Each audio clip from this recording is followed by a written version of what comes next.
So broadly, this talk is two areas which I am covering. First, it is about the what are the guidelines about definitions, how to identify, what are the things to be done when you encounter a patient having the sepsis. And in the last, the second part, it is a case-based discussion, which you might be frequently encountered in your day-to-day anesthesia training. So part one, international guidelines for management of sepsis and septic shock. Sepsis is a medical emergency. So in the next few slides, we should understand how to define what are the core component when you say the patient is having sepsis or septic shock. Important in the dealing the fluid resuscitation, which fluid, how much fluid, is there any role of the measurement of central venous pressure, use of the vasopressors, which drug and how to give, how to prepare it, use of antimicrobials, how to select it, how to give it, source identification, practical tips about how to take adequate appropriate cultures, and how rapidly you go for the source control. Classically, sepsis has been defined for many years as a syndromic, when somebody having either confirmed or suspected infection along with features of sepsis, including temperature, high heart rate, high respiratory rate, and leukocytosis.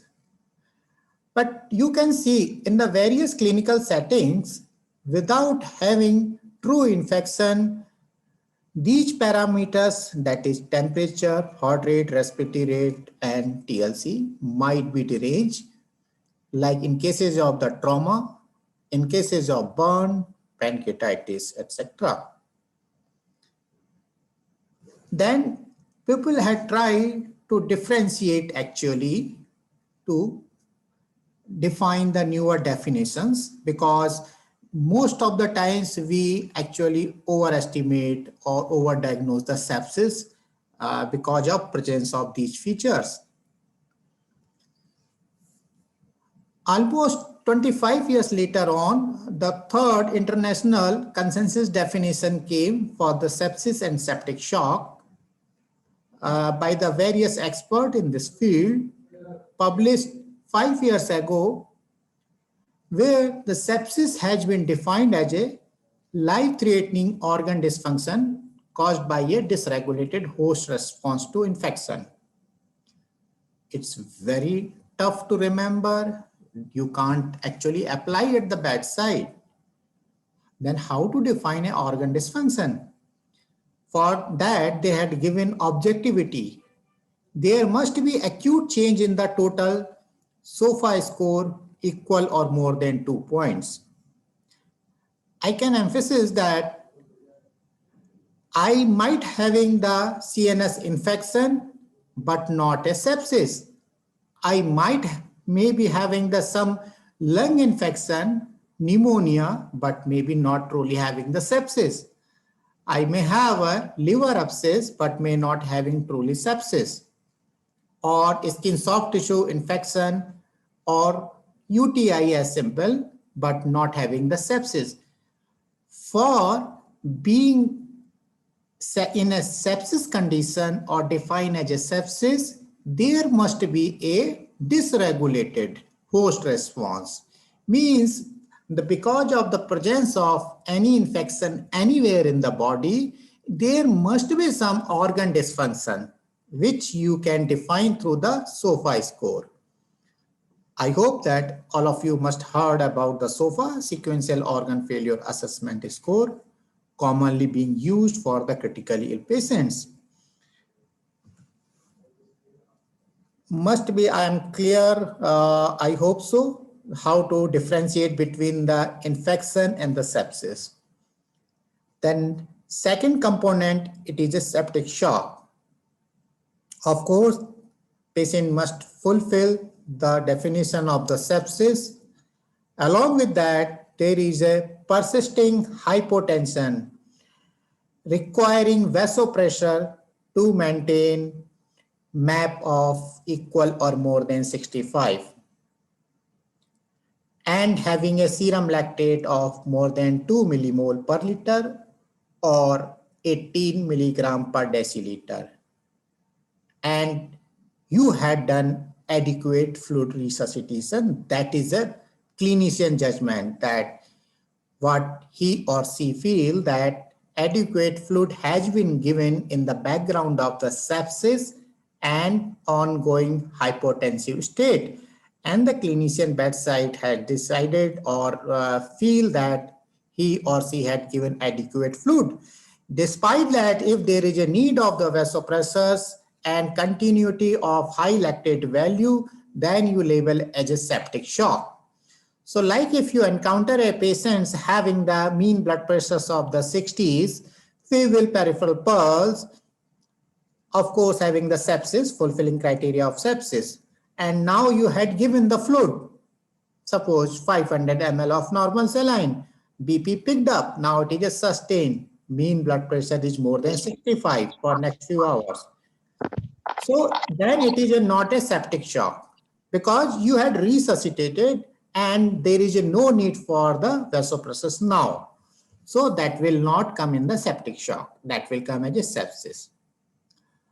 Earlier, there was one more terminology used to be defined in the literature. It was a severe sepsis that has been dropped out from the current consensus definitions.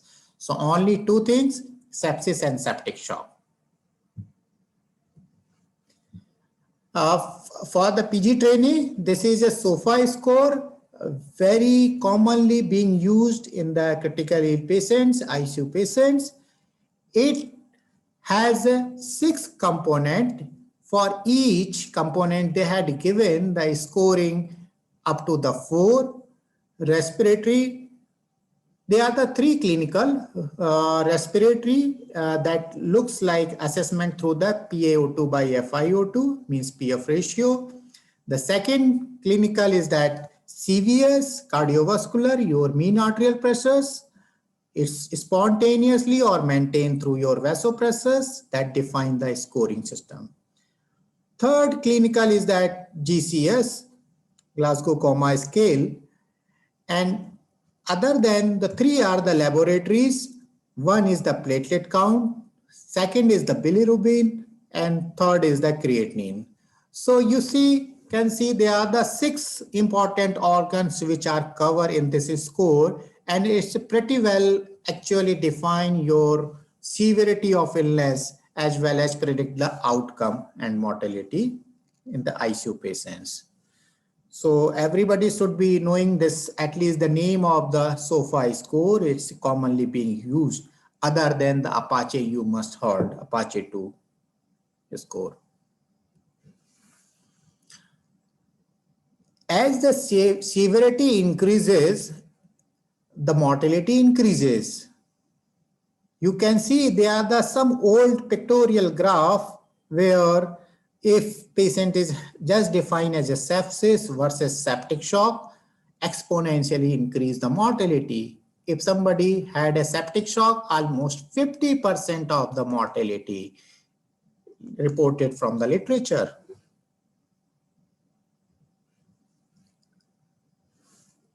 Same thing. So they are the 2 important international societies which are actually regularly come out with their definitions and their components and evidences and their recommendations. One is the Society of Critical Care Medicine from the US. Another one is the European Society of Intensive Care Medicine from the Europe itself. They had given the name Surviving Sepsis Campaign. And from 2004 onward, almost periodically, every 4 yearly, they are coming out with some their new guidelines as per the evidences available. You see, there are more than 20 components they identify. These experts and the guidelines identify more than 20 components which are important while you managing the patients with the sepsis and septic shock. Starting, the initial points are very important for the first few hours. Then later on, of course, other aspects also to be looked into that. Like initial resuscitation, screening for sepsis, diagnosis, antimicrobial therapy, source control, fluid therapy, vasoactive medications, corticosteroids, blood products, anticoagulants, mechanical ventilations, sedation and analgesia, glucose control, renal replacement therapy, DVT prophylaxis, stress ulcer prophylaxis, nutrition, setting goal of the care. In fact, all are important for the better outcome. Few things they had removed from the as mentioned in the previous guideline, like use of immunoglobulin. It's out now. There is no enough evidence for blood purification, again out from the recent guidelines. Use of bicarbonate therapy also not advised at this point of time. So at least few of the core component, first few points I will discuss and see what the guideline says, what are the practical points. At the level of the PG, I'm not expecting to go in the detail deep, but in the exam, you can be asked when your patient is given a practical case or long case may have a sepsis component. Examiner can ask for these few aspects. So I will try to keep a practical tips on few aspects. First important point is the fluid resuscitation. Especially any septic patient, you have looked for the blood pressures. If there is a mean arterial pressure less than 65, and you have to think about to resuscitate with the fluid first. Lactate is a marker of global hypoperfusion. If you are getting the reports in the millimole per liter, then it is high if it is more than 4 reported. And if it is in the milligram, you can say around 35 to 40 milligram per deciliter. It is really high. It is an indicator of hypoperfusion, global marker of hypoperfusion. Sorry, lactate, it is not only increased because of your anaerobic metabolism in the sepsis. It is a various mechanisms, including high production through the aerobic cycle, low clearance in cases of the sepsis, as well as anaerobic production. So all the three mechanisms play a role for this increase in the lactate level. Yes, once you decide, you have to give the fluid. Which fluid? Consider for always the crystalloid. It is a choice crystalloid. Avoid colloid. No recommendation for colloid right now. In fact, they are against for the colloid.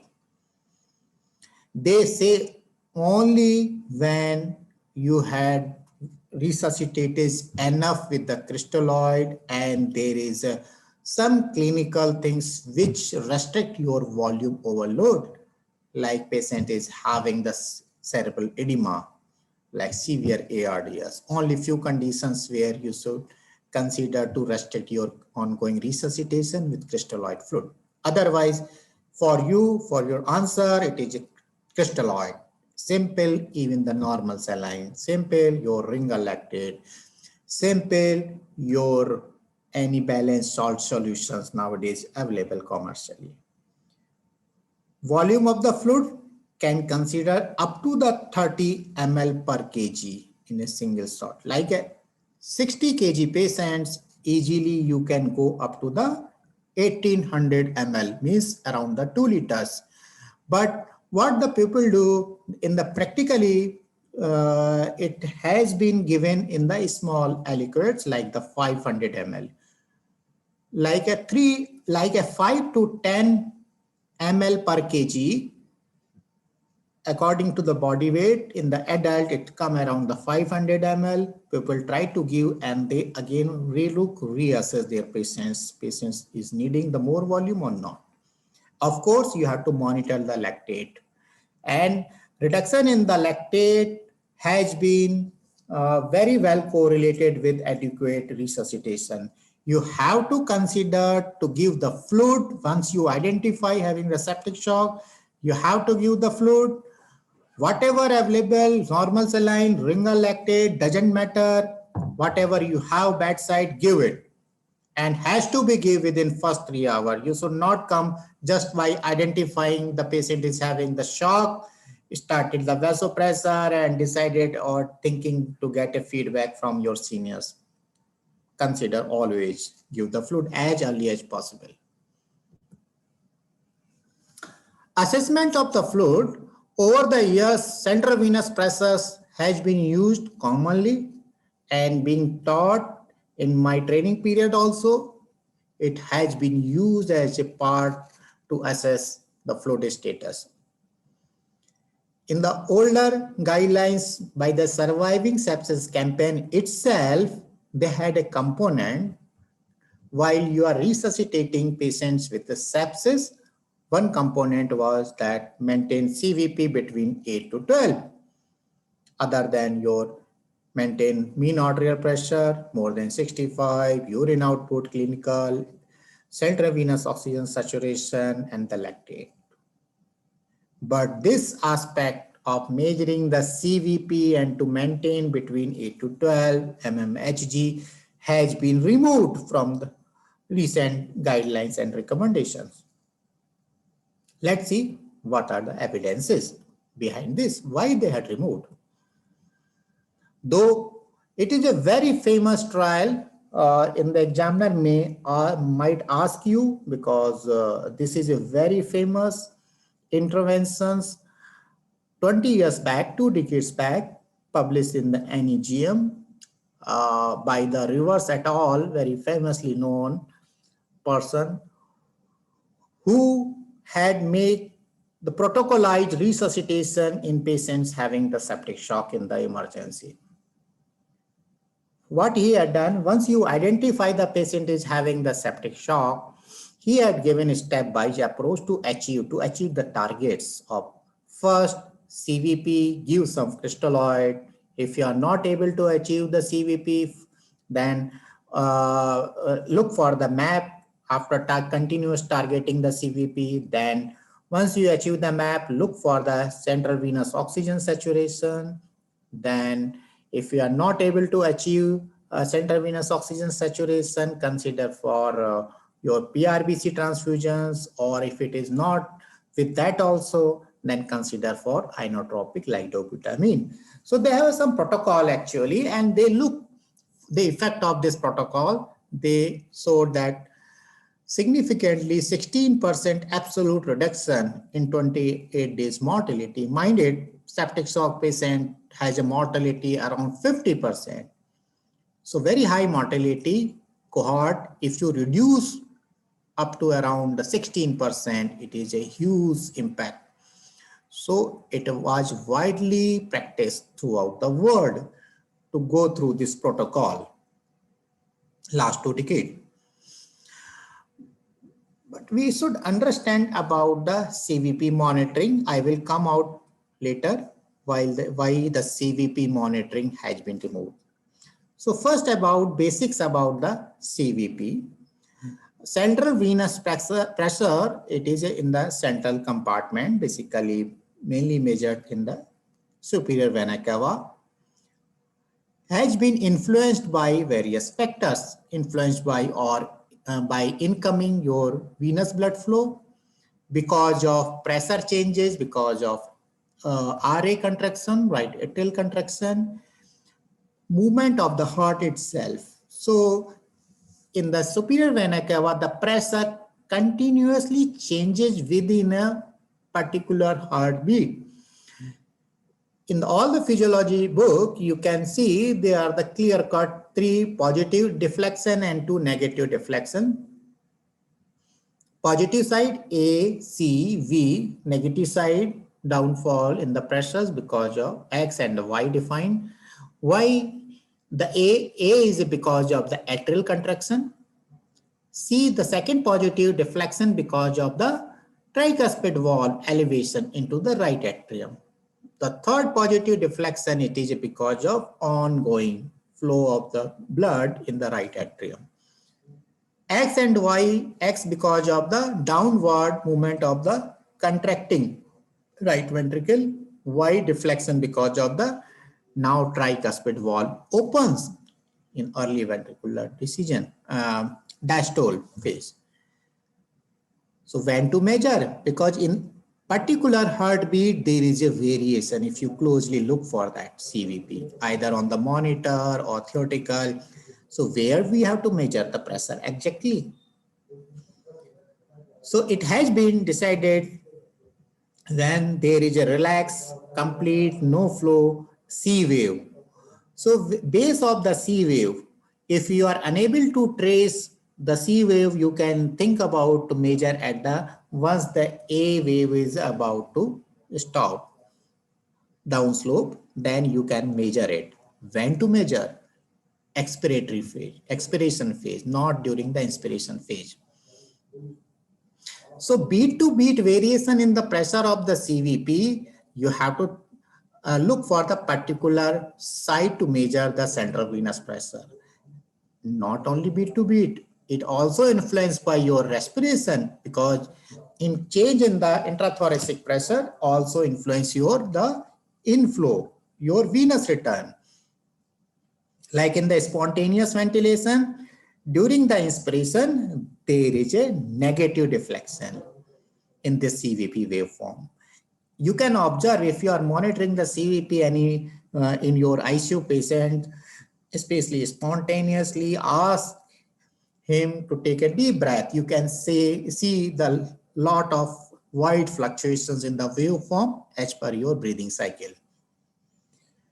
While patients having the on positive pressure ventilation, there is an increase of the CVP waveform during the inspiratory phase because of positive pressures during inspiration. So there is a continuous accumulation of the volume there, increasing the pressure in the positive pressure. So they are the various component within each to each beat, as well as because of the influence of your respiration. So these were the basic physiologically things, very difficult to identify. Your monitor actually tells some digit depend upon the algorithm defined by the various basic studies scientists, and they give a particular average value. Okay. What the clinical interpretation of using this CVP to predict fluid responsiveness? So this again, very important meta-analysis published in 13. Multiple various studies, they looked where the CVP measurement was assessed for the fluid responsiveness. They included in their meta-analysis studies from the ICU, studies from the OR, even the human voluntary one study. In their analysis and the conclusion, they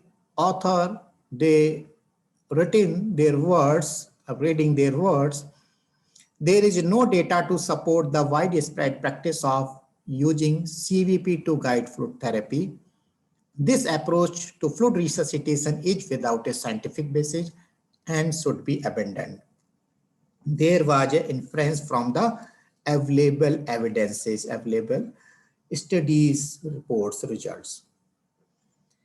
Yes, of course, you can use the CVP as a trend in the same patient, same cardiac status. You can use it. People still advocate to use it, but do not go very rigid about the particular digit. Like patient may having the CVP of 15, still patient may have a fluid deficit because of the poor cardiac function. Patient may have a CVP of 8, but there is no need for your giving the fluid, or maybe just CVP of the 4. Because there may be not need at all to give the fluid resuscitation in that patient. So should not jump on the just value of the CVP in day-to-day practice. Again, now the recent good trials, 3 trials, 2014 and 15 from different part of the world, almost same time, arise from the Australia, New Zealand, promise from the UK, European, process from the American. What they look in the emergencies, patient coming with the septic shock, nowadays there is no mortality benefit if you go for, as I described you, early goal directed therapy, EGDT, what was defined by Rivers et al. Almost 2 decades ago. They say no need to go for protocolized fluid resuscitation. It is a various general care or clinical assessment. So practice has been changed, in fact, 2 decades, and despite not using the early goal directed therapy, these are the randomized trial. So they had gone the standard practice as well as the early goal directed therapy. So after the 2 decades, that doesn't hold true to go for protocolized fluid resuscitation, looking for CVP, MAP, then SCVO2. So I hope so. The point is very clear. Do not to be strict with your digits while you're resuscitating your fluid. So again, the emphasis, any number can be right or wrong, doesn't matter. So do not fix your ideas with your particular digit. So what are the things which define the volume status in the sick patients? Now people has identified such as static indices and dynamic indices.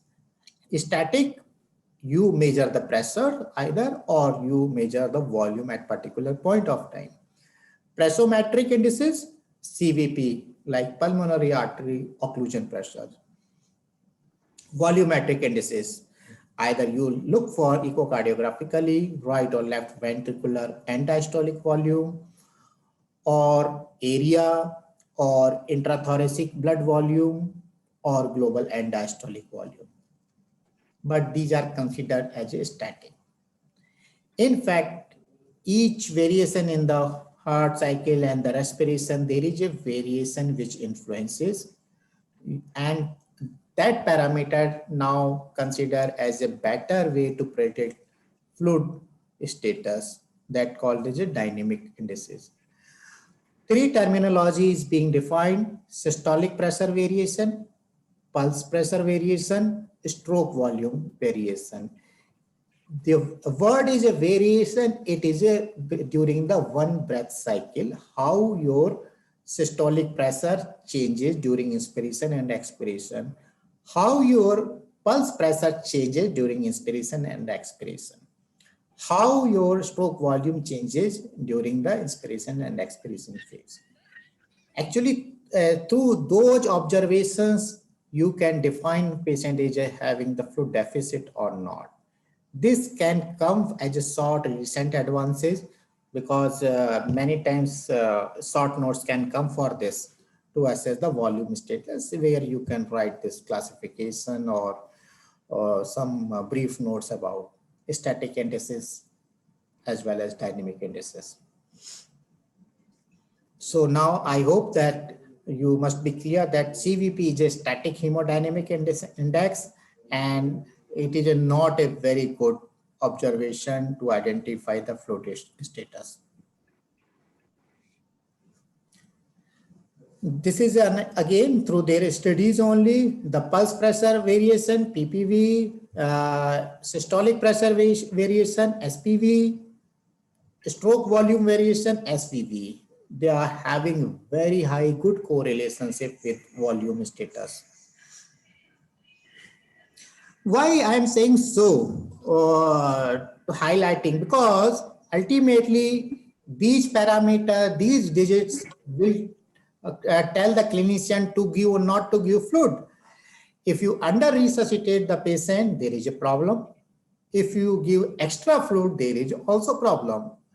If you doesn't give adequate fluid, there is a chances that organ may further damage, like a renal dysfunction will worsen. There is ongoing endothelial dysfunctions. Okay, at the cellular level also, the organ dysfunction is a very likelihood if patient is having the continued volume deficit in the shock state. On the other hand, if you give the extra fluid, overzealous fluid in the septic shock patients, the side effect of the fluid, extra fluid will creep up, including hyperchloremic acidosis. There is a fluid overload, including the lungs, hypoxemia may worsen, your bowel wall edema, gut may be edematous, your problems may happen in the subsequent days with the wound healing, and that also lead to the multi-organ failure. So appropriate fluid balance is actually very important while you're dealing with the septic shock. Should avoid the under resuscitation, should avoid the over resuscitation. Just coming to the some few definitions. In the exam, examiners can ask for the few things. Daily fluid balance, how you actually evaluate your fluid. One is the clinical side, another one you going through your chart daily medical record. So daily, if you see in the ward rounds, your PAC, there is a daily fluid balance being daily measured for each hospitalized patients, where the fluid is a very important aspect. So they write the daily fluid balance. Then it is a very simple, no need to explain further. Cumulative fluid balance, it is a daily positive or negative fluid balance you add on continuously. Then at that particular point of time, it will tell how much ml or liter is percentage of fluid, positive or negative. It can be any time period. You can say last 3 days, cumulative fluid balance is this. Last 5 days, cumulative fluid balance is this. Or since the hospitalization, the cumulative fluid balance is this. The time you have to define. Another terminology being used, the fluid overload. When we frequently use the fluid overload, to define it, it is defined as when there is a 10% increase of your normal for that particular patient's fluid status. If it is increased, then called as a fluid overload. In a simple word, I would say, like 60 kg patient is admitted to you over a few days, next few days with ongoing resuscitation. If he or she had a weight more than 66 kg, then you can say it is a fluid overload. Nowadays, for the ICU, most of the ICU having the weighing weights, means you can having the weight of the patients on the daily basis. So this is for the definition fluid overload, but people say seeing the some edematous, yes, looks like the fluid overload. But for the defining the things, 10% increase, it is called as a fluid overload. About few terminology while you are resuscitating: fluid bolus, fluid challenge, and fluid responsiveness. Fluid bolus, you say give the fluid bolus. What it means? Surviving sepsis campaign guidelines say up to the 30 ml per kg. It is huge. You may be afraid to give 2 liter straightway. So it is not like this one. Fluid bolus can be given in the small volume also. That's why they written in the definitions at least 4 ml per kg of body weight given in a brief period of time, 10 to 15 or 20 minutes or so. 60 kg, so what it means? 250 ml. Okay, 70 kg, 300 ml. So at least 250 to 300 ml of the fluid to be given in the small brief period of time will called as a fluid bolus. It can be higher side also. Fluid challenge. You are giving the challenge to something to look for that.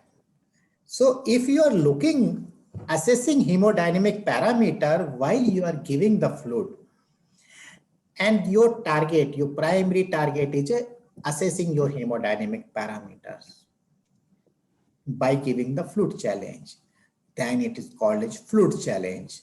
It can be volume, can be as small as 100 to 200 ml in a brief period of time, depend upon the modality.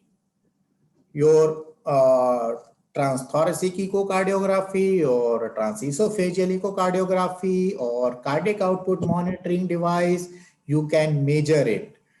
And once you measure it while giving the small volume of the fluid and looking that change, that called a fluid challenge.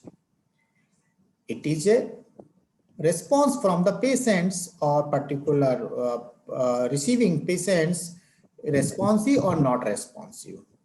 So if there is an increase in the cardiac output, then you say it is a responsive patient, or the particular recipient may not be responsive. So responsiveness, of course, will be looked by looking the cardiac output. These heart rate and the blood pressures are the crude parameter. So we very uncommonly look for the cardiac output. It is not a daily practice. So fluid responsiveness is basically if somebody is saying that by looking the heart rate and the blood pressure, they are the crude parameters. Ideal, your answer should be looking the cardiac output change while giving a small bolus of the fluid. And if it is increased, you will say fluid responsiveness. I hope so. This terminology, you are clear. So summarizing, the fluids are like drugs. They should be prescribed in the same manner as other drugs. That it should be very much clear while you are writing of any description, any prescription of the fluid therapy, what type of the fluid, how much, how the rate, and what should be the end point in almost whenever you prescribe any fluid in perioperative period. Should be clear which fluid, how much rate, and till when you want to give that fluid. So treat as a drugs. Coming back to the sepsis patient, septic shock patients, important component was the lactate in our definitions of the septic shock. It is a marker of the global hypoperfusion, as I told you, and the initial lactate values tell you the prognosticate outcome, even short outcome and the long outcome up to the 28 days, 4 weeks usually take for the ICU patients. So once you receive a patient, look, first time encountering a patient with high lactate, high probability of mortality. These patients need more attention, your early resuscitation. Sepsis patient, you have to simultaneously think where is the source of the sepsis. So you have to collect the appropriate sample, because if you miss the initial cultures, initial sample, your long-term targeted therapy, you may not able to know what the bugs patient had in the beginning.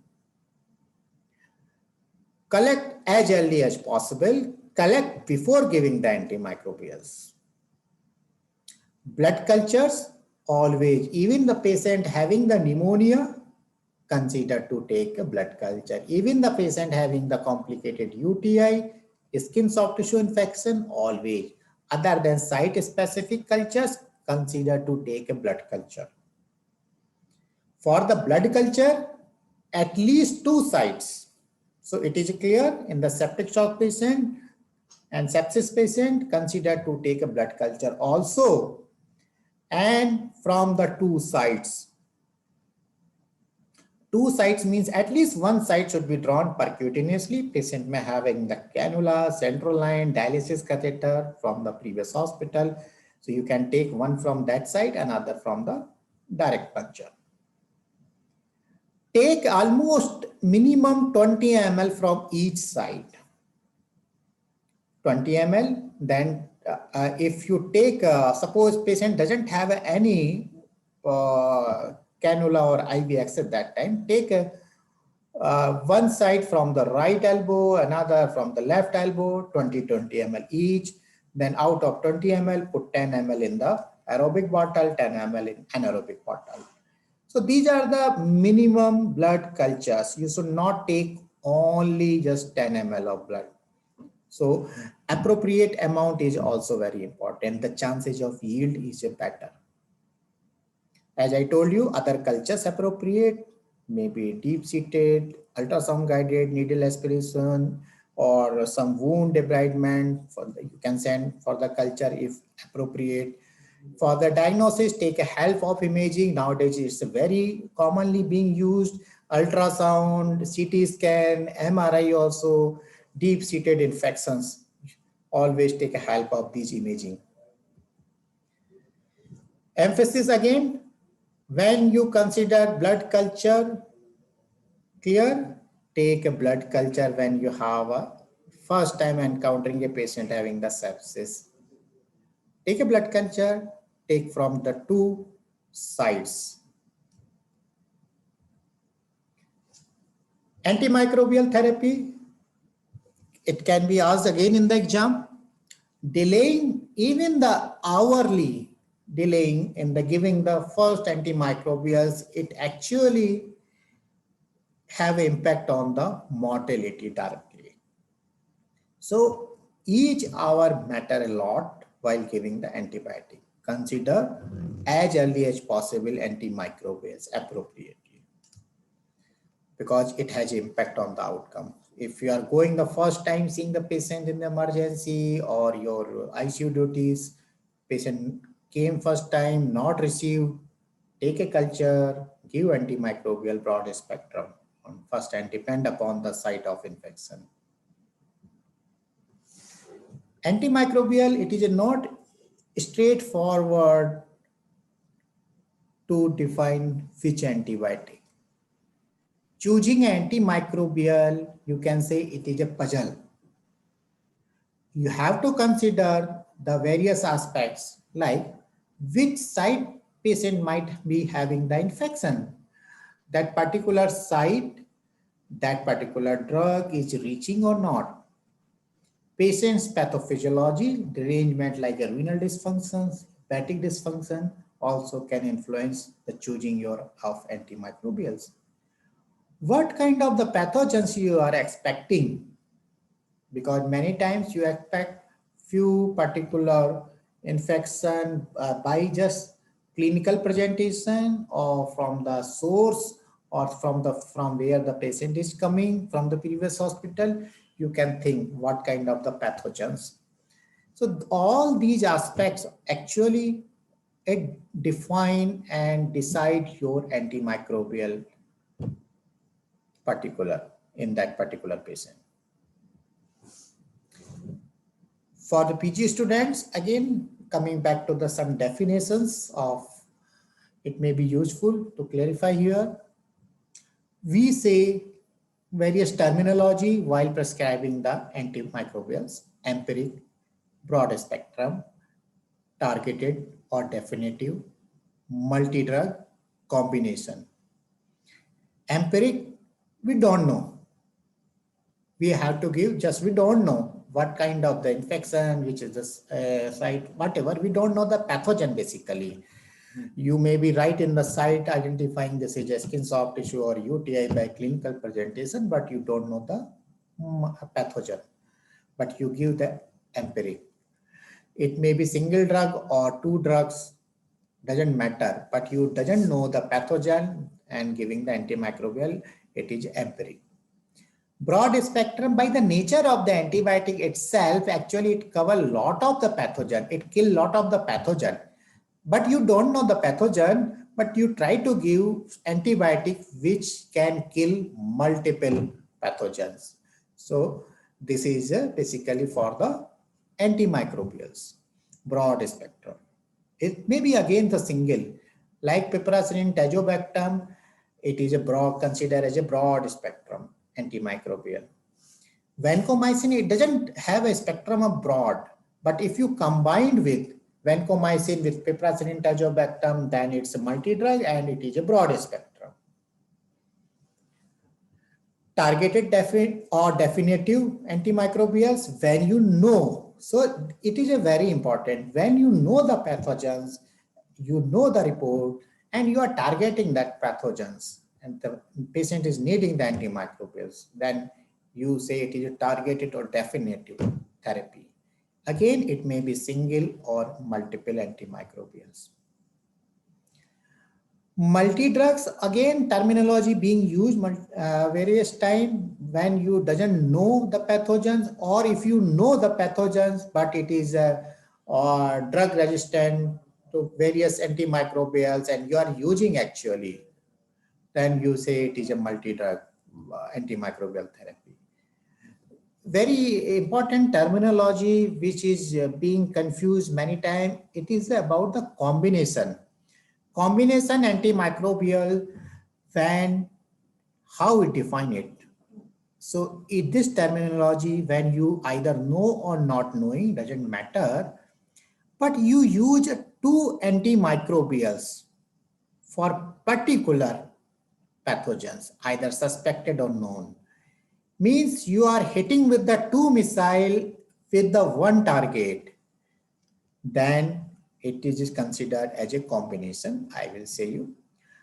Like target is a one, like a Pseudomonas infection. If you know the pathogens or suspected, highly suspected, depend upon previous culture report, colonization in that patient, you are using the two antimicrobials which act as against the Pseudomonas. Then you say it is a combination. Two drugs, different mechanisms, and one target, then it is a combination therapy. I hope so. I am clear with the terminology.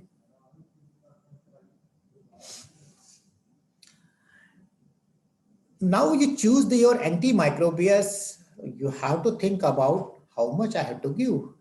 You have to look for the understanding pharmacokinetics and pharmacodynamics.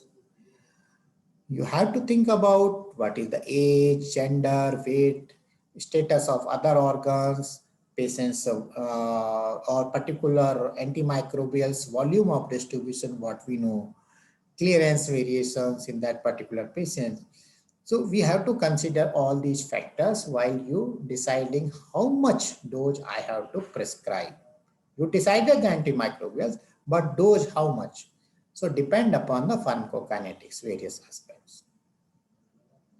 Like when there is a volume of distribution is more specifically in the sepsis because ongoing capillary leak, we need a high dose at the time of first time giving the drugs, increased loading doses for the antimicrobials which are having high volume of distribution during the sepsis, like amikacin, gentamicin, vancomycin, teicoplanin. So these drugs require in the high dose first time you prescribe it. Now you decided the antimicrobials, decided how much dose, but again question comes how to give. Is there any rational or scientific background? How to give over 5 minutes bolus, 30 minutes infusions, short term, or prolonged infusions like 3-4 hours or something else. These are the basically has been studied that the killing of the bacteria or pathogens is decided by their understanding how that particular antimicrobial kill in a better way. For aminoglycoside, they kill the pathogen when they are in the very high concentration, 10 times of MIC. So these drugs has to be given as a single daily dose. High concentration, they kill more pathogens. Beta-lactam, they doesn't need a high concentration to kill the pathogens, but they need a continuous exposure of these beta-lactams, which are important for killing the bacteria.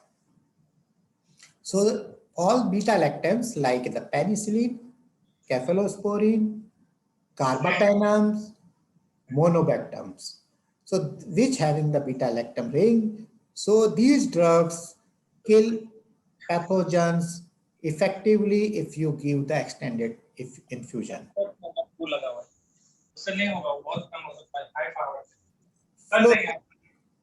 Hello. Hello. Okay. Fluoroquinolones are the third type of antimicrobials which kill in a different way. They need both high concentration as well as sustained concentration for prolonged period of time to kill the maximum pathogens like fluoroquinolones. So fluoroquinolones, you have to give high dose at frequent intervals for that particular antibiotic.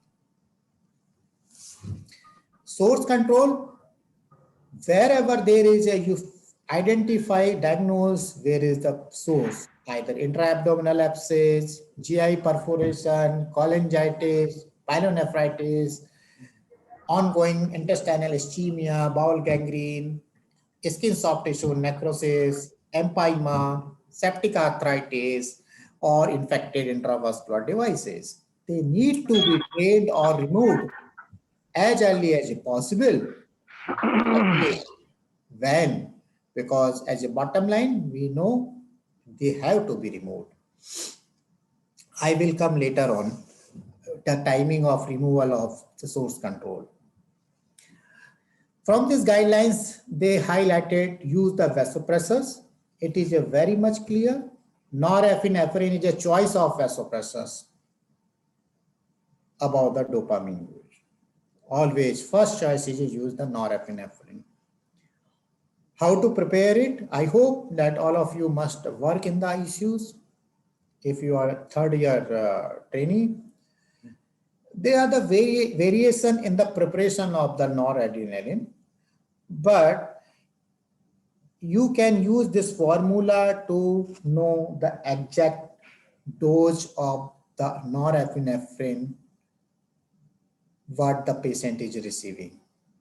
For that, you have to prepare as per the formula. Multiply body weight by the 0.3 factor. So that particular your result in the milligram of norepinephrine mix in the make a 50 ml normal saline.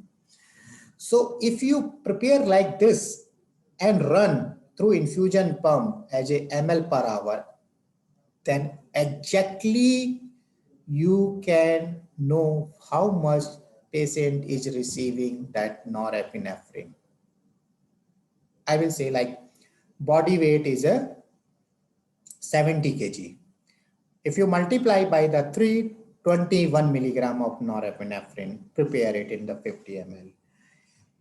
If you are giving through infusion pump as a 5 ml per hour, then that 5 ml, because I multiply by 0.3, you have to divide it by the 10. So 0.5 mice per kg per minute, exactly the patient is receiving that time. 1 ml per hour, if I run that preparation, it means patient is receiving 0.1 mice per kg per minute.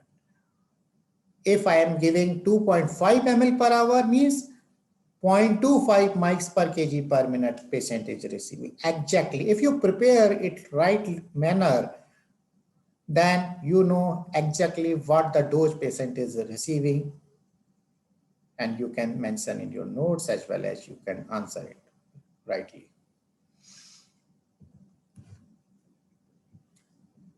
Other aspects in this international guideline on sepsis, components just enumerating the use of the steroid. They say when the patient is either receiving steroid, consider to continue steroid, or if it is not receiving earlier, Now you have done resuscitation adequately. There is a continued need of vasopressors. Time is again not defined, maybe 1 day, maybe 12 hours or 24 hours. You can consider to be a small dose of steroids. Again, a small dose, what is a small dose of steroids? You can say equivalent, if you see the literature, equivalent of hydrocortisone less than 400 or 500 milligram per day. You can give either as an intermittent boluses or infusion over 24 hours. Like if you decide, the commonly practiced use is a 200 to 300 milligram of hydrocortisone use per day in ongoing septic shock. So you can give either 50 milligram 6 hourly or 100 milligram IV 6 hourly, or you can make a preparation of 200 or 300 milligram and run over 24 hours. So this is the way. You can stop it abruptly or as a titrated way once your septic shock resolved. If septic shock continue, you can continue for days. No clarity about this one.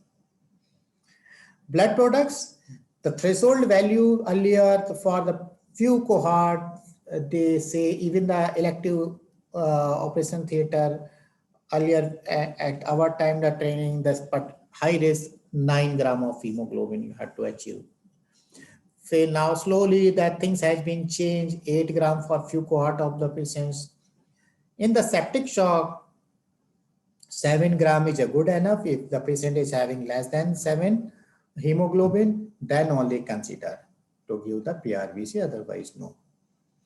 No need for correct deranged coagulation until unless you are going for invasive procedure. There is no need to correct the platelet, no need to correct the INR, because the sepsis is known to decrease the platelet count, increase your PT INR values. You have to look for that. Unnecessary transfusion is not advisable. Immunoglobulin, not used, not recommended. Blood purification, again, no enough evidence, not recommended. Anticoagulants, once you have done resuscitation, you rule out the ongoing coagulopathy, then consider anticoagulants. Mechanical ventilation, it is a part and parcel of ongoing septic shock. Patient may be conscious, patient may having the good oxygenation level, maintain saturation, maintain good PO2, but patient is receiving the vasopressors, especially high dose and worsening. Better electively intubate and ventilate it. It's part of the management of the septic shock. Sedation and analgesia, of course, you have to give appropriate sedation, analgesia. There is a high chances of stress-induced bleeding. So to tolerate the tube, to reduce the oxygen consumption, to ongoing resuscitation, when you decided for ventilation, then always consider appropriate sedation, analgesia. Sugar control is always consider. Earlier it was recommended very tight control like 80 to 110 milligram per deciliter. But that evidence slowly coming last 10 years against for that tight control. Called as IIT, especially in the terms of ICU, intensive insulin therapy. So now it is being discouraged and less evidence for that. Now recommendations are to maintain sugar between 120 to 180 milligram per deciliter. Can use the insulin infusion. Renal replacement therapy could be considered if there is ongoing metabolic acidosis despite all your resuscitation. Bicarbonate therapy not recommended. Usually, in fact, during resuscitation also from the like the CPR guidelines, from the severe septic shock, its evidence are less. Guideline does not support giving the routine use of bicarbonate therapy.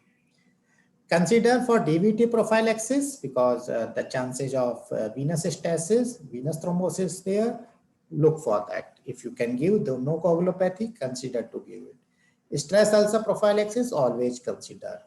ongoing septic shock, PPI. Nutrition, think early, no need, no hurry for first 1 to 3 days. But at least you have to maintain, you have to consider to give the dextrose at least 4 to 5 gram per hour, okay, in the adult patient. Then you can start as quickly as possible next 3 to 5 days the enteral nutrition. No need for parenteral nutrition in the initial days, absolutely no. Setting goal of care, you have to, it's a very advanced part of the expectations from the examiners, but yes, it is a part. If patient is landing in your ICU already having the metastasis cancer or having the severe brain trauma, then you have to decide. These are the decisions from the senior experienced clinicians, the setting goal of these patients. So this is the basically main reference freely available through the online, and these guidelines are endorsed by various international organizations, and various experts had come out with these recommendations, and it is expected to come the fresh next few months also. And pain relief is recognized as a basic human right. Second, Increased complications. What are hello. the consequences of untreated pain in a patient? Hello. Okay. So the second part of this talk is bench to bedside, because I had talked about a lot of the theory and a few definition and the concept last few minutes. Just few slides, how to correlate with day-to-day clinical practice, being a PG students and now going to join maybe further training in the super specialization or in your clinical practice, how to apply this one. Because giving the anesthesia, having patient sepsis is not uncommon, you encounter on and off. And the good outcome is defined by your timely pre-operative resuscitation, continue intraoperative ongoing optimization and stabilization, and again post-operative stabilization. So it is a continuous effort throughout the perioperative phase which have an influence on the outcome in these patients. Giving you a clinical scenario, through this case, I would like to highlight few aspects what the previous slides we had told. A 68-year-old male patient with history of fever and abdominal pain for 5 days on OPD basis management, now presented in the ER with severe excruciating abdominal pain with distension for last night. On examination, it was found hypotensive, systolic less than 90, peripheries were cold, capillary refill more than 5 seconds, pulse tachycardic, pulse rate 132, regular, temperature 101.4 degree Fahrenheit, respiratory rate 30 to 35 using accessory muscles. Saturations 94 on oxygen, difficulty in speaking full sentence.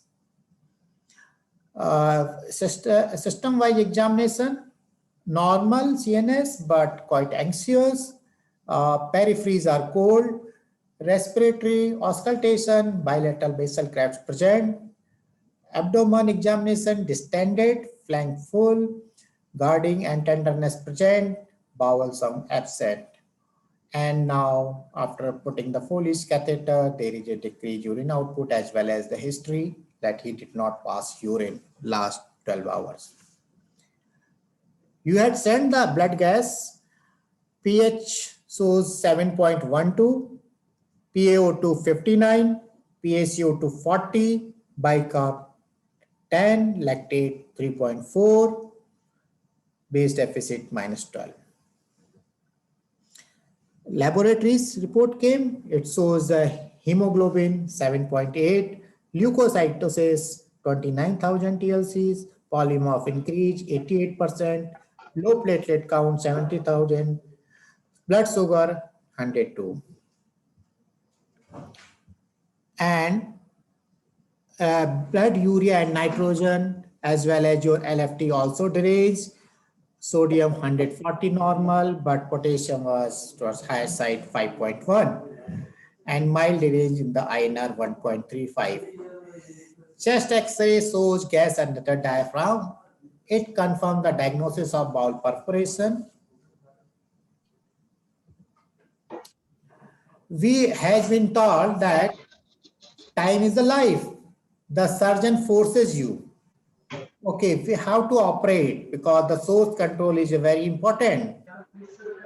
So now with available all your reports, it has been uh, confirmed diagnosis of colonic perforation. So diagnosed as a case of colonic perforation with septic shock with multi-organ dysfunction. Absolutely no doubt about the plan. Going for the surgery in this case, source control is very much needed. But many times in the real scenario, we had seen both things are possible. Patient may worsen post-operatively. Patient may not survive or patient is survived. What would you like to? Ultimate outcome. Everybody would be happy if we achieve the decrease in the morbidity and mortality. Okay. So, but how we can achieve this? Coming to the timing of the surgical treatment and outcome, everybody is very well aware that time is a life in this case. And the evidence also suggests, the previous evidence is, if you delay the hour of intervention, surgical intervention, chances of poor outcome. So even every few hours actually have an impact on the outcome. But in the recently, 3 years back, very large study, and they analyzed the data. Source control in patients with sepsis and septic shock from the European country analyzed 3,600 patients, and they specifically look the timing of the source control less than 12 hours or more than that. They did not identify impact on the outcome. They say the source control has an impact, but the timing does not have an impact. How it is possible? It is possible because it is not a timing, other aspect, various aspects in the management of the sepsis which influence on the outcome. So you have to optimize before giving the anesthesia. You have to start your resuscitation timely, appropriately before going for the OT and source control. Should not be in hurry. It is now through the evidence also. In this case, you see there are the various organs are at the verge of the dysfunction or the failure, cardiovascular involved, your respiratory, your renal, because of hypoperfusion, CNS looks like also, abdomen definitely source of site of infection, and ABG also, all the variables in the ABGs are deranged. Acidotic patients, hypoxic patients, and acidosis both, because of the respiratory component as well as the metabolic, mainly the lactate. So your metabolic milieu is deranged along with your blood gases. You had a coagulopathy, you had a low platelet count, high creatinine, high potassium. You have to manage these aspects before going in the OT. Yes, I agree, early, but how early? It is a very well thought before you jump on giving the anesthesia in this patient. First, you have to optimize. In the brief, I can summarize that when you encounter the first time any patients and you identify patient is having sepsis or septic shock, your management and treatment started from that very first encounter, and it has an impact on the outcome. The earlier definition say the 6 hour, then 3 hours, then nowadays they recommended even the achieve the 1 hours. I will say they are the basically, if you summarize the core component in the resuscitation, they are the few which again repeating the things like patient in the shock, consider for intravenous fluid, mainly crystalloid, can go 5 to 10 ml per kg aliquots of the fluid boluses and review periodically. Consider to take appropriate cultures, including the blood culture sample, see the lactate values, consider to give proper antimicrobials, need of vasopressors, start it early, do not wait for the response from the fluid, and repeat the assessment of the volume status and the lactate measurements. So again, if I further to just keep remembering the things, how to remember actually in the exam, when you seeing the first time the patient septic shock, you can remember two things out, two things in. What are the two things out? When you two things out means one is that take a culture, take a lactate value, means ABG, I can say. Take a sample the first time, if not done, for the ABG, including the lactate measurement. Take a blood for your cultures. So two things out. Two things in, what are those things? Timely fluid management, your antimicrobials. So two things in, fluid as quick as possible to start it. Your antimicrobials as quick as possible to start it. Two things out, your ABGs including the lactate measurements for the appropriate cultures collection blood, and two things in is that your fluid and the antimicrobials. If you remember it, it is I think good enough to give answer during your PG exit exam. For your patients, better outcome, as I told you, started from the pre-operative, intraoperative, post-operative. You continue to your resuscitation, optimization, and stabilization of all vitals.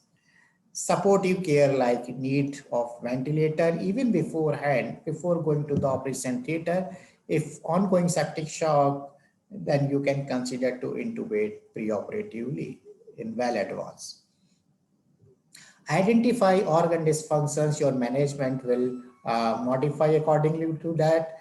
And not only this, intra-op, even the post-operative, daily look for the changes in the vitals, each organ variables, parameters, as well as your laboratories, and your prescription also, of course, to be modified accordingly. As we has been told during the your anesthesia training, that giving the anesthesia and recovering from the anesthesia, it is taking off and landing, the safe takeoff, safe landing, it is in your hand. So in this case of the patient having sepsis or septic shock, your ultimate outcome, in fact, start not only in the OR, your role start from well in advance when you see the patient the first time, as well as even the post-operative till the patient completely recover after the source control or surgery. Thank you.